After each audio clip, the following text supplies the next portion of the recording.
Estranged Fuzzball, a short story by S.M. Garrett.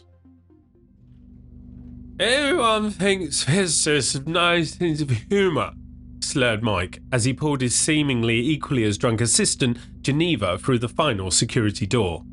Is miscomprehension thingy, he dribbled as he knocked over an aluminium trolley whose sole purpose was to provide a last resting place for worn-out clipboards. The tired boards fled across the polished concrete floor, shedding papers and pens whilst desperately looking for someone to hide from the quartet of stumbling feet. Shh, Mike pleaded, poking himself in the eye with a finger he had intended to cover his red wine-stained lips with. Geneva giggled, not because she was impressed by Mike's skills at controlling unruly stationery, or because she found Mike, a physicist, funny. No, she giggled because she had finally managed to get into the proton synchrotron control room after nearly 9 months of trying. When she started work at the Large Hadron Collider, it seemed easy.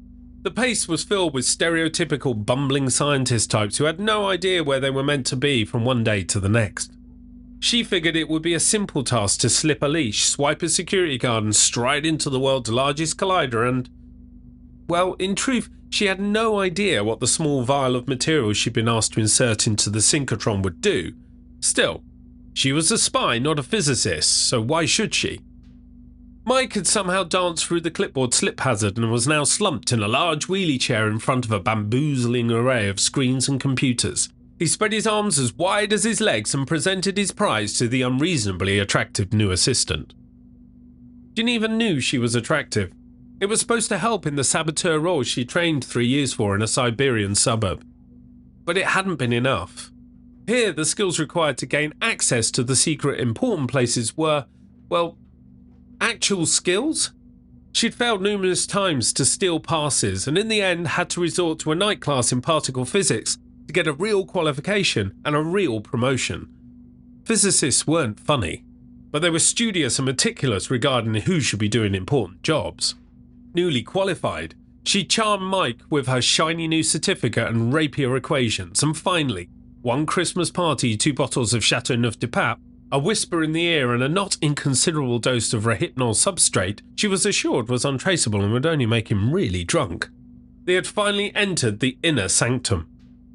She looked around, trying to avoid the freewheeling Mike, as he attempted to scoop her up as he flew past on the edge of what gravity would allow for one drunk guy on a steel grey Herman Miller Versus chair. Come high with me, come high on the road, he sang before disappearing behind a bank of power transformers. Geneva waited for the crash. The ow. Oh! And the correct number of diminishing groans before commencing her very secret mission. On January the 4th, 2026, the Large Hadron Collider was switched back on.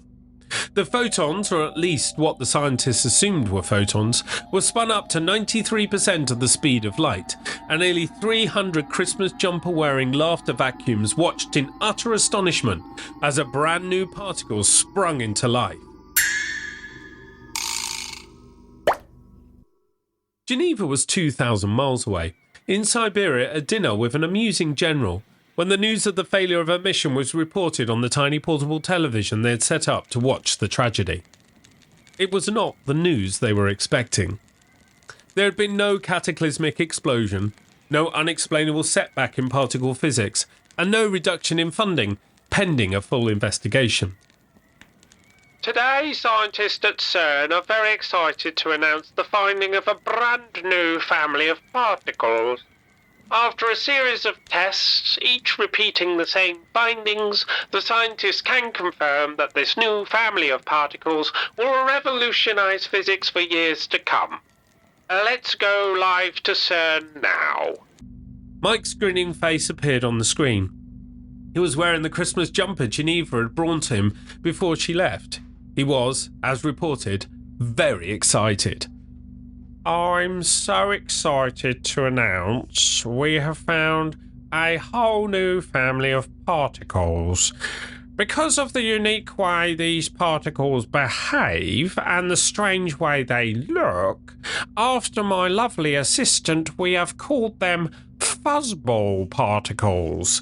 The particle one we found is a heavy estranged particle, and we believe there will be 3 other particles, a happy, a sad, and a clinging fuzzball.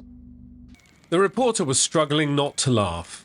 It turns out physicists are funny after all, especially when naming particles, thought Geneva Fusey, as she knelt on the floor, waiting for the very serious general's gun to fire.